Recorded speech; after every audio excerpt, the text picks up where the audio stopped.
Hi everyone, welcome to another episode of Tough to Triumph. Today we have with us a dynamic leader who has been in this industry for last 2 decades, Mr. Anshuman. Hi Anshuman. Hello Nasirji, glad to be here with you. Thank you very much. So Anshuman, you are in the education sector for very long, and today our episode would be covering education sector and sports. Ji. So tell me, simple question, which is a very important question, is what is the importance of sports in education? I think from it's an all important question. It's a basic question. I understand what you're saying, but it still begs an answer because parents think that sports is just about maybe I don't want my child to become an international player or what are the opportunities, etc. But some basic points get missed, like the skills that you pick up in sports help the child not only on the sports field but actually in academic results also. Things like concentration, memory, there are cognitive benefits like that. Problem solving, when you create a strategy and you play a game, that problem solving is necessary in life also, which sports gives you. Not just that, nowadays we have issues with kids related to anxiety and even depression. Sports is the one all and be all of to tackle these things. So I think there is a huge role of sports in education, and it leads to academic results as well. Obviously, there is obesity that we are dealing with amongst kids. There are some very weird things that one hears nowadays, like young age diabetes, etc. Those are obvious things that one can accomplish and overcome through sports. So yeah, that's the role of that's the role of sports. I think it brings also a lot of inclusivity. Kids come together, kids from various backgrounds come together.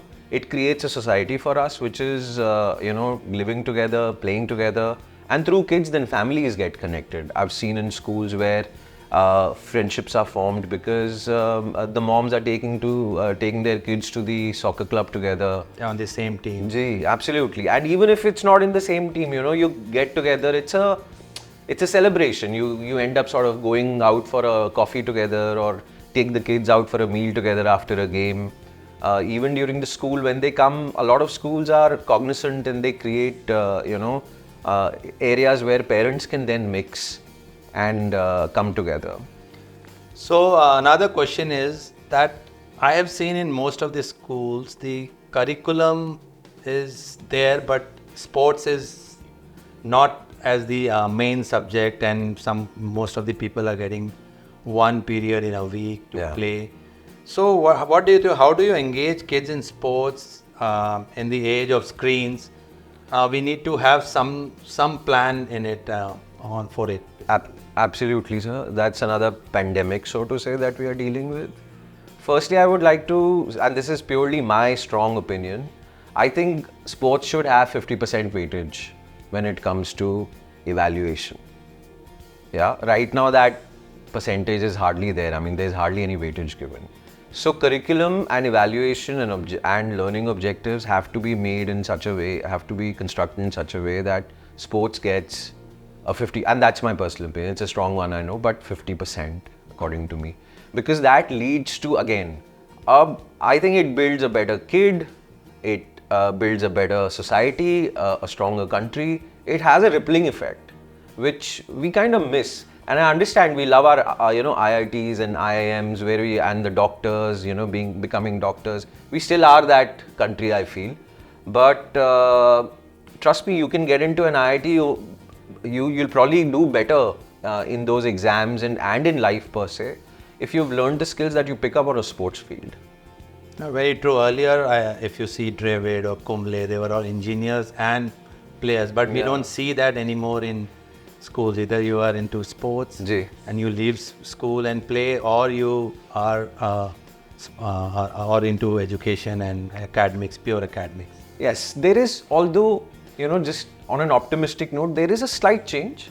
There are these parents who are now, who've done well in life, and they understand that there's no pressure as such, right? So the moment that pressure goes off and there is a certain amount of affluence in the background, then those kids do get a little bit of opportunity. Nowadays, I've seen the intelligent parents, they want a multiple sport kind of an experience for kids. Yeah, something which actually Gallant is also doing, right? I mean, the idea is not to build to focus on one sport only. The idea is that how do these multiple sports come together, and that's one of the best ways of keeping these kids off screens nowadays, which is to engage them in multiple things. बहुत जल्दी bore हो जाते हैं. We are in the age of 7 seconds gratification. So from a sports point of view, also I think that the variety that you give to the child is also very important. They are, and of course, encouragement goes a long way.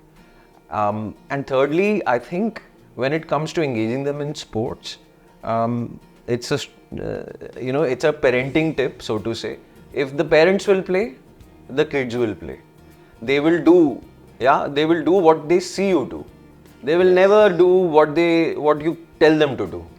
So the easiest way to actually, So I personally also believe that if parents don't play, children will never play. So on this, I want to know, is there an importance of parent and child programs, and if we can have something where parents and children are doing something in sports together instead of going to malls on weekends, can they not go to a playing field to play like what they do in Australia and I've seen in South Africa and other places?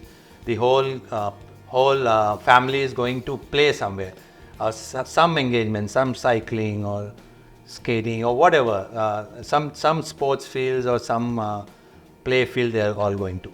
Yes, there is no doubt. I think even a parent feels that there should be an opportunity where I can, but those opportunities also have to be created. I think organizations like yours, companies like yours who are creating such spaces have a huge role to play, because you can structure that program. It's very tough for a parent and child to come together otherwise on a sports field. It's easier in a mall, although mall mein bhi yahi hota hai ki the child is running in one direction, you're trying to sort of go in another direction, your energies are not matching, etc. And they want to spend more time on in the arcades, etc. But that bond which gets created on a sports field is at another level again. You will see that your family will start behaving differently. You obviously know that you're a role model for your child, you can only become a role model for your child once you create that bond which which is stronger, and you do things together, and sports becomes like this. I mean, there are other things also, but sports is a very healthy alternative. It'll not just benefit the child, but it benefits the parents also. Nowadays, even who's not addicted to screens, right? We're all facing that challenge. True. And yes, so I guess, parent-child programs are key. But people have to come forward, businesses have to come forward, ideas have to come forward to actually give a platform where the parent and child can really come together. And that's the point. There are not so many opportunities like that. Just to, and lastly, I want to say regarding parent-child programs that, winning, losing, how to overcome, how to understand the importance of resilience. When you want to teach these things to your kids and know your kid exactly how he or she behaves, you'll never come to know how your kid behaves in a classroom. There are many a times very different personalities. But the way to actually get to know your child is and put yourself and the child in the same situation. That's when you'll know exactly what your child is also going through. Sometimes we just assume things, we get feedback, the child tells us the way they are doing, but the reality at times is very different. It's only a sports field which gives you that opportunity to teach them losing, resilience, and to actually know your child. Very valid question, answer.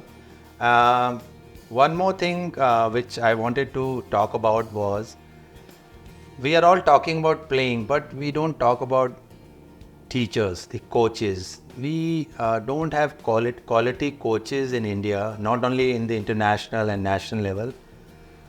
We are right now talking about school and education. Even in international levels and national level, we are struggling on right coaches.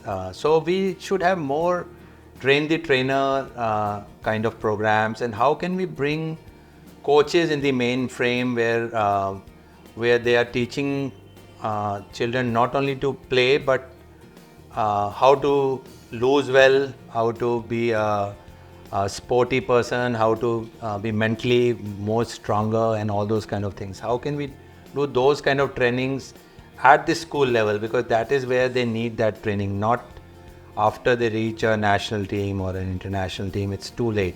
That's what I feel. Yeah. Can you answer on that? So I think the answer lies in policy. Yeah. If again we go back to what is the importance of school in education, and that is set by some very high level, top level thinking that happens in the area of education. And the moment that happens, the moment you're giving it more importance, the moment you're making it mandatory for education institutes to give that infrastructure, that's when the focus will come back on the trainers.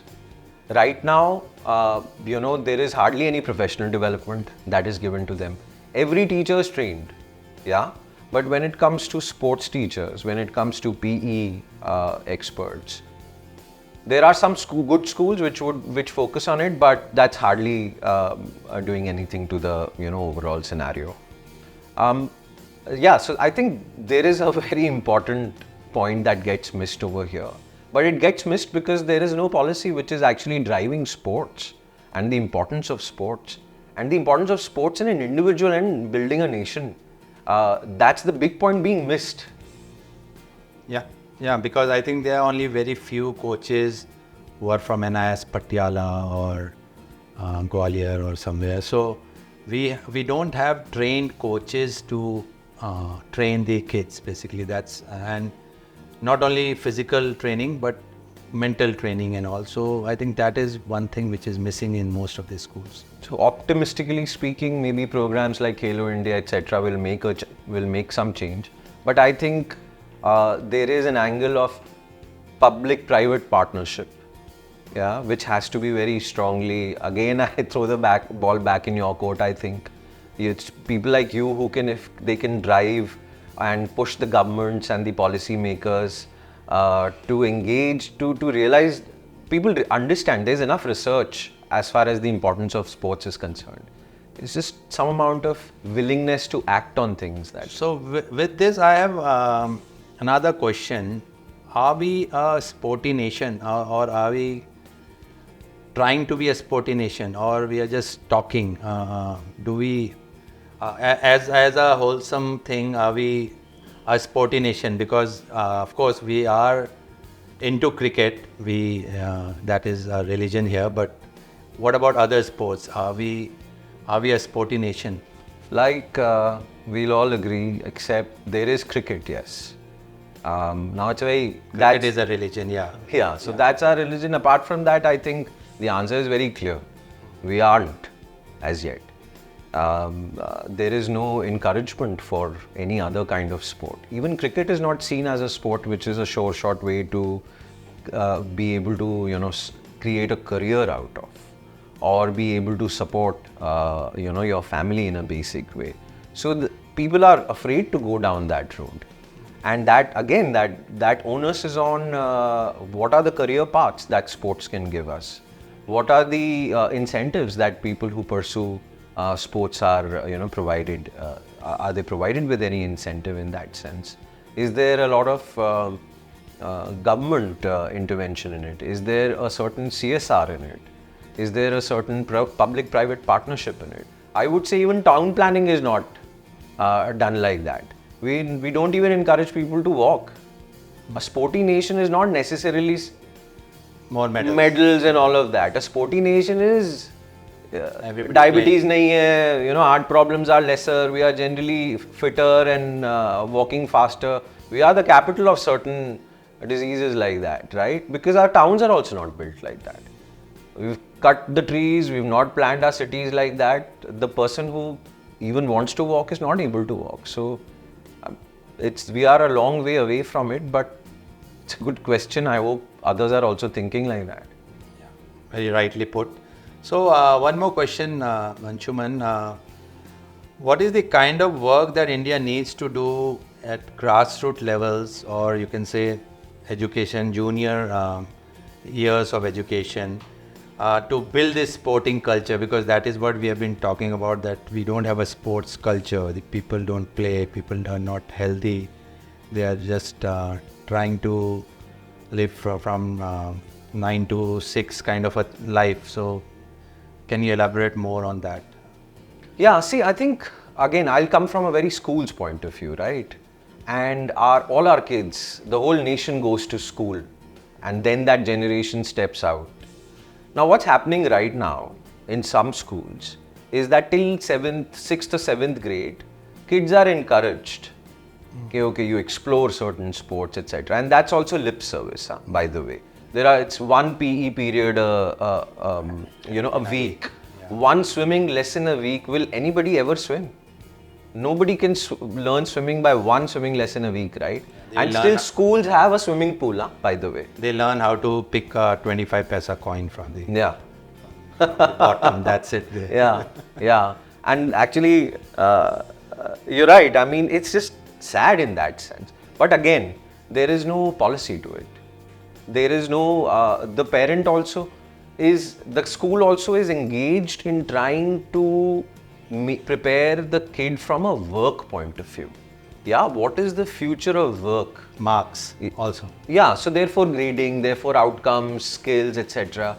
But there is a subtler advantage which sports brings on table, which I think we're just missing the whole point. I mean, we're just not addressing something which is not shouting out aloud, So you just tend to ignore, but it's a gentle giant. It can make a huge difference in the way this country is going to be in another generation, in 10 years down the line. And the sooner we do it, the better it is. And like I said, it's not about medals. It's about just a fitter nation. Mentally, physically, it binds us together. It brings us together. There is no bias when you play sport. There's no regionality involved. There's inclusivity. Everything can be solved with sports, the kind of problems that the world faces. Well said. So basically, through this conversation, I can make out that we need change of policies from the government level, more encouragement from, I think, corporates into sports, all kind of CSR activities. And schools needs to think more about sports and how they bring the wholesome change in a child, that he plays forever. So any more thoughts so we can... I think we can wrap it up. I think the most powerful player right now, and where the action can come immediately, are the corporates. If they can get into this, if they can prioritize the health of their own employees, create wellness programs which are sports-led, that itself will, because that corporate player is also the parent.